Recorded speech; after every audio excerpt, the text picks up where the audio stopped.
My fiancée texted, "Keep the ring. I'm not wearing something so cheap." I replied, "Understood." Then I returned it, got the $12,000 refund, and sent her a screenshot of my new motorcycle purchase. Her mother called me hysterical about family heirloom expectations. I, 32 male, proposed to my girlfriend of 4 years last Saturday. We'd talked about marriage plenty over the years. She knew it was coming eventually. I thought we were on the same page about everything: timeline, values, the future, what kind of life we wanted. Turns out I was wrong about a lot of things. Maybe everything. Quick context: I'm an electrician. Union card, journeyman certified. I do well for myself. Cleared about $87,000 last year with overtime. Not wealthy by any stretch, but comfortable.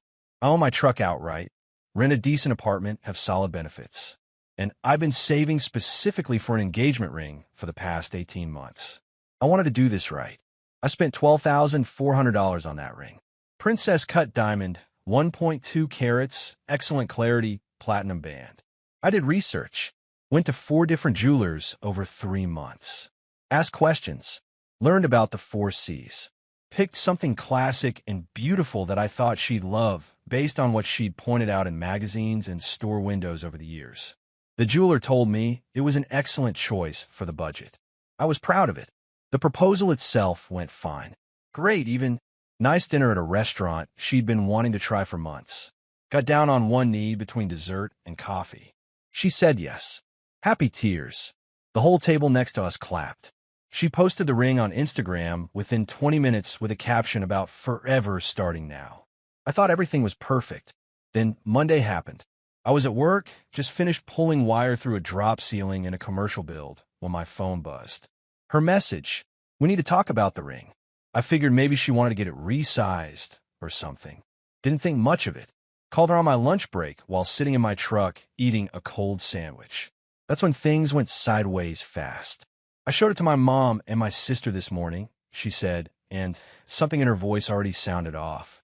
And honestly, I'm embarrassed. Embarrassed about what? The ring. It's small. You have to understand, my sister's husband got her a 2-carat princess cut. My cousin has an emerald cut that's almost 2.5. My mom said when Dad proposed, he spent 3 months' salary. This ring looks like something from a mall kiosk. Like a placeholder. I sat there in my truck, lunch getting cold in my lap, trying to process what I was hearing. I spent over $12,000 on that ring. Then you got ripped off. Or the jeweler saw you coming. Or you just have bad taste. I don't know. Either way, I can't wear this in front of my family. My cousin's getting married next month, and the whole extended family will be there.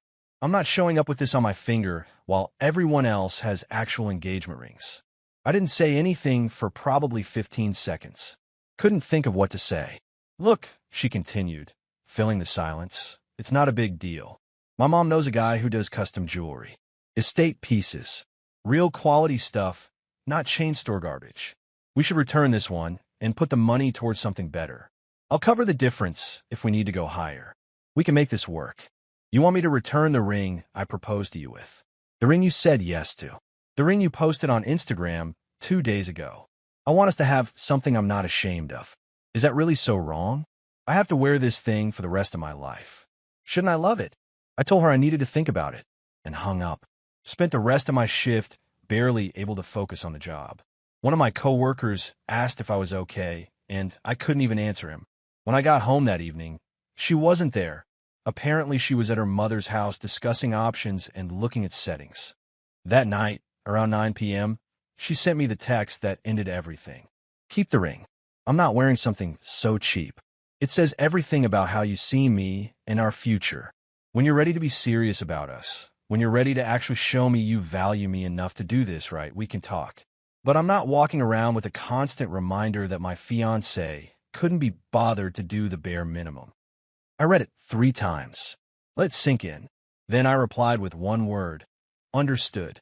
The next morning, I took the ring back to the jeweler. Explained the situation in about 2 sentences. He looked genuinely sympathetic. Said he sees this more than people realize, that some people forget what an engagement is actually supposed to represent. Full refund, $12,400 back in my account within 2 business days. No hassle, No judgment. Here's where I probably went off script. I want a motorcycle since I was 19 years old, specifically a Harley-Davidson Street Glide. So I wanted a bike show with my dad when I was a teenager and never forgot it. Never bought one because there was always something else, saving for the apartment deposit, then building an emergency fund, then her car needed transmission work, then saving for the ring. Always later. Always next year. Always waiting. Not anymore. I found a used 2021 Street Glide in excellent condition at a dealership about an hour away. Matte black paint. 8,000 miles. Well-maintained. Dealer was asking $18,500. I talked him down to $16,200 after an hour of negotiation. Put the ring refund toward it as a down payment. Financed the remaining $3,800 over 2 years.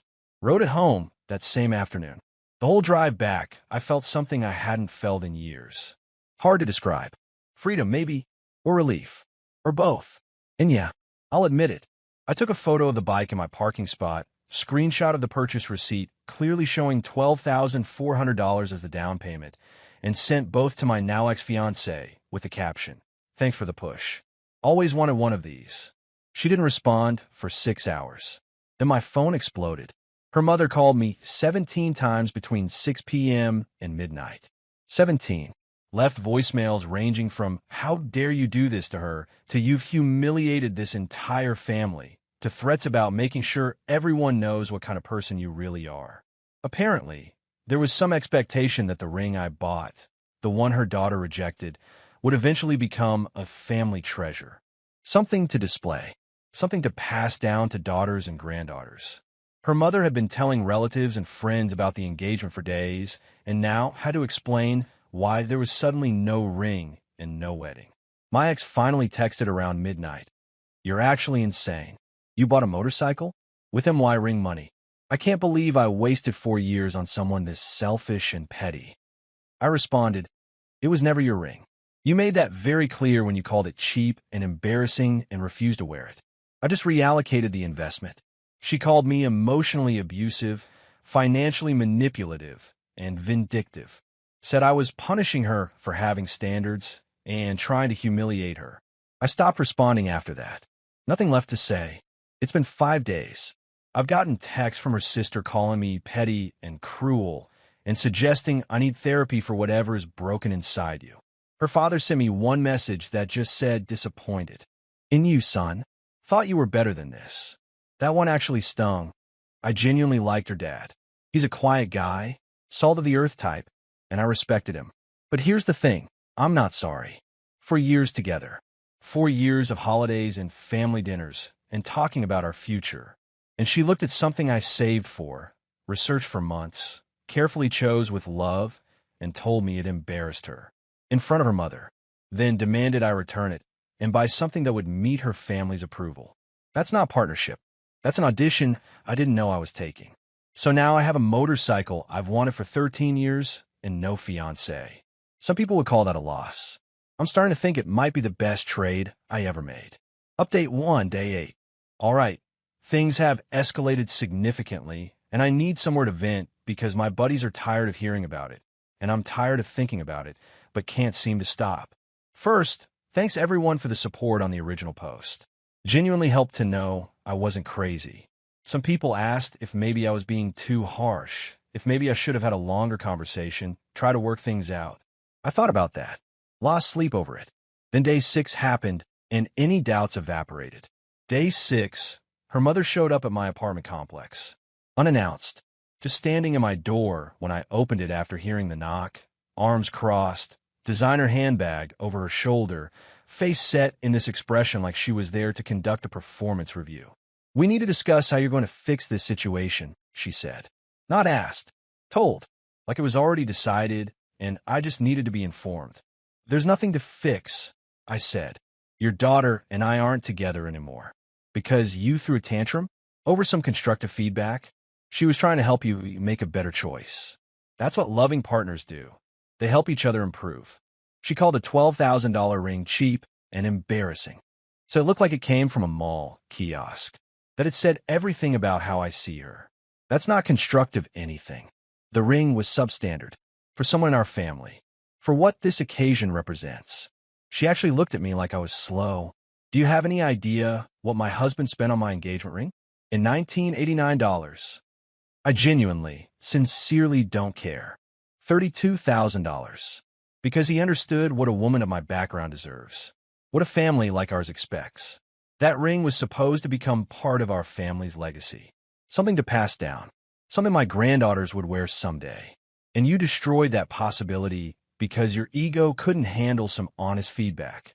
So this isn't about her being happy with the ring. It's about you being able to show it off at family functions. It's about you having a prop for the legacy you're building in your head. Her face went red. Actually red, blotchy. You're going to regret how you've behaved. I know people in this community. I know what you do for work. You think contractors don't talk to each other? You think people don't remember who's difficult? Who embarrassed their daughter publicly? I couldn't help it. I laughed. Actually laughed in her face. Ma'am, I'm union. I've got more job security than a tenured professor. Your country club friends don't hire union electricians anyway. You people use non-union crews because they're cheaper. Please leave my property. She left, but not before telling me I destroyed her daughter's happiness and that I should enjoy my little toy while I can because karma is coming. Day 7 was quieter but weirder. My ex's younger brother texted me out of nowhere. He's 24, still figuring his life out, but he'd always seemed like a decent kid. We used to play video games together when I was over for family dinners. His message was short. Hey man, not trying to get involved, but you should know my sister's been telling everyone you were controlling during the relationship, and that's actually why she ended things. Just thought you should know what's being said. I thanked him for the heads up. Asked if he believed it. He sent back, nah. I was there for 4 years. You weren't controlling. You were just the only one who ever told her no about anything. That's not the same thing. Then, for what it's worth, the bike looks sick. Always wanted a Harley. At least one person in that family has some perspective. Day 8. Today, I discovered exactly how far the story has mutated. A coworker asked me at lunch, completely seriously, if it was true that I made my girlfriend sell her engagement ring so I could buy a motorcycle. That's the version circulating now. That she had the ring, that I somehow forced her to sell it against her will, pocketed the money, and bought myself a toy with her property. I showed him the actual text messages, the original chain, her words, her timestamps, my single-word response. His reaction, bro, that's actually insane. She really said that about 12 grand worth of ring. Word for word. Called it cheap. Said she was embarrassed. Told me to keep it. He shared the screenshots with a couple other guys on the crew. By end of day, the consensus from everyone who saw them was clear. I dodged something bad. One of the senior guys, married 32 years, pulled me aside and said my wife's ring cost $800 in 1992. She still wears it every single day. Never once complained. The ring don't mean nothing if the person's wrong. That helped more than I expected. What didn't help? Learning my ex has started a whole revisionist history campaign. We were basically engaged for years, and I kept stringing her along before finally proposing with the cheapest thing he could find just to shut me up. 4 years of relationship reduced to me being commitment-phobic and cheap. Everything real we built together erased and replaced with this story where she's the victim of my inadequacy. I'm not engaging with it directly. Refused to get into some public he said she said drama on social media. But I did one thing. Made my ring purchase receipt, my phone wallpaper for a week. Every time someone asked about the situation, I'd show them my lock screen. $12,400. Cheap, according to her family. Petty? Absolutely. Satisfying? You have no idea. Update 2, day 16. Final update, because I think this situation has finally burned itself out, and I need to move on mentally. Day 11. Her sister sent me a Venmo request. I'm not kidding. A Venmo request for $200 with a note for the bridal magazines and planning materials we already purchased. You owe us. I declined the request and blocked her. But honestly, the audacity was almost impressive. They'd been planning a wedding that was never officially scheduled, buying magazines and supplies before I'd even proposed, and somehow that was my financial responsibility. Day 13, the real confrontation happened. My ex showed up at my apartment. First time seeing her face to face since the night I proposed. She looked exhausted, like she hadn't slept properly in a week. "Can we talk?" she asked. "Just talk." Inside, against my better judgment, I let her in. She sat on the couch, the same spot where we'd watched hundreds of movies together over 4 years. Strange how familiar someone can look and feel like a complete stranger at the same time. "I've had time to think," she said slowly, "and I realize I handled things badly. I shouldn't have texted you that way. I should have talked to you in person, calmly, explained how I was feeling. Okay, but you have to understand where I was coming from. My whole family was so excited. My mom had already told literally everyone about the engagement. Her book club, her tennis friends, our extended family. And then I show them the ring, and my sister makes this face like she's trying not to react. My mom gets quiet in that way she does when she's disappointed. And I panicked. It was humiliating. I felt humiliated in front of my own family. So you humiliated me instead." "I didn't. That wasn't what I was trying to do. You called it cheap. You said it embarrassed you. You told me it showed I didn't value you. You told me to keep it, like it was worthless." Which specific part of that wasn't supposed to be humiliating? She started crying. Not dramatic, performative crying, just quiet tears tracking down her face. I was upset, and my mom was in my ear telling me I deserve better, that you clearly didn't take this seriously if that's what you bought. Your mother's opinion of my proposal was never supposed to matter. Or it wasn't, until you made it matter more than my feelings. I know that now, okay? I messed up, but you didn't have to take it this far. Buying a motorcycle? With the ring money? Sending me screenshots? That was deliberately cruel. That was designed to hurt me. I sat there for a long moment, genuinely considering how to respond. You want to know what felt cruel to me? Planning this proposal for 18 months. Saving every extra dollar from every overtime shift. Spending 3 months researching diamonds until I knew more about clarity ratings than electrical codes. Being so nervous and excited to give you something beautiful that I couldn't sleep the night before. And then finding out that wasn't good enough. That it embarrassed you. That I embarrassed you. She wiped her eyes. "That's not what I meant. It's exactly what you meant. You just didn't think there'd be any consequences for saying it. So we're just done for years together, and we're finished because I said something stupid about a piece of jewelry. We're done because you showed me exactly who you are when things don't meet your expectations. And honestly, I'm grateful I found out now.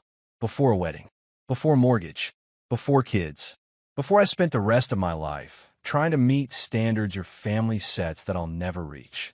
She left after that. Didn't yell. Didn't threaten. Just picked up her purse and walked out. Day 16, today, her mother made one final play. An email. 2,000 words of grievances, accusations, and demands. About how I derailed her daughter's entire future and destroyed what should have been a beautiful joining of families. She actually used the phrase, joining of families, like we were medieval nobility arranging a treaty. The email concluded with a demand that I compensate the family for emotional damages and financial losses. She wanted $4,000 for wedding preparations already underway, venue deposits, catering consultations, dress alterations, all supposedly paid before I'd officially proposed. I forwarded the email to my lawyer buddy. His response, "This is genuinely hilarious. Completely unenforceable. Not how any of this works legally, and honestly reads like someone who's never been told no in her entire life. Ignore it." So I did. Blocked her email, her phone number, all of it. Done. 3 weeks since the proposal. The chaos has mostly subsided. Found out through the grapevine that my ex moved in with her sister temporarily. Apparently her relationship with her mother has gotten complicated since I stopped being the target of everyone's anger, and they had to start looking at each other. The brother still follows me on Instagram. Liked a photo I posted of a street glide parked at a scenic overlook last weekend. As for me, I'm okay. Some days better than others. The motorcycle is everything I dreamed it would be for 13 years. Took it on a long ride last Saturday. 3 hours, no destination, just roads and wind and silence in my helmet. First time I'd felt genuinely peaceful since this whole mess started. People keep asking if I regret how I handled it. If I was too harsh, too petty, too quick to burn everything down. And honestly, some nights, lying in bed alone in an apartment that still has gaps where her stuff used to be, I wonder. For years is a long time. Not everything was bad. A lot was good. But then I remember that text. Keep the ring. I'm not wearing something so cheap. $12,000. 18 months of saving. Countless hours of research and planning and nervous anticipation. And it embarrassed her. I embarrassed her.